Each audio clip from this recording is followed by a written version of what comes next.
have some serious breaking news now on the impeachment trial. I mean, that's why we're in Washington, D.C. I think, you know our roles in that as we serve outside of the ACLJ as counsel to President Trump.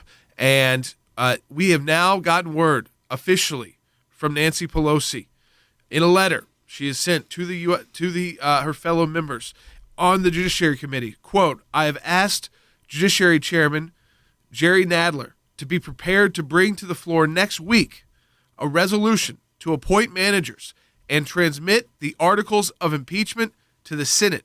I will be consulting with you at our next Tuesday House Democratic Caucus meeting on how to proceed further. That means there will be a vote next week. It will pass.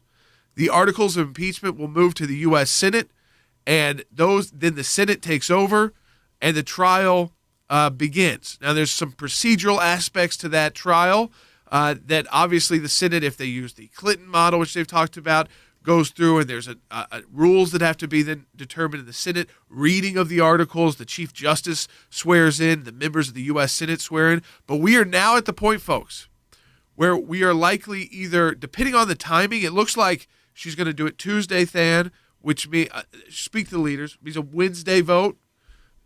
And once the vote happens and that goes forward and the managers go over, that's it for the House of Representatives. Senator Feinstein and Chairman Smith got taken to the woodshed a little bit. They spoke what was on their hearts, I think. They knew that this gig was up and it was time for Speaker Pelosi to send it over. And yet when they said that, they got in trouble with their leadership and they tried to dial it back. Here's the reality, though, Jordan.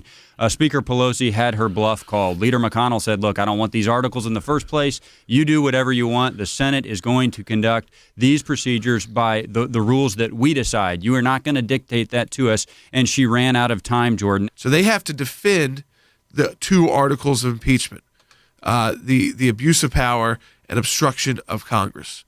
So that's why they have to have another vote. It's a resolution to appoint who's going to do that for the House, and the House has to agree on that. Now, Democrats will be able to do that in a partisan way. They don't need Republican votes, but it is a full House vote. Just a few days ago, when Lisa Murkowski and Susan Collins and Mitt Romney announced that, look, we might have some differences at different points, but this is up to the majority in the United States Senate to conduct these rules, and we are going to stand with Leader McConnell in conducting them in the way that the Bill Clinton procedures were conducted. Jordan, that was a very key moment. Speaker Pelosi might have felt more pressure from her own Democrat colleagues who were getting nervous, but the GOP Senate standing together on those procedural matters, Jordan, that was very significant. The House could have pulled whoever they wanted.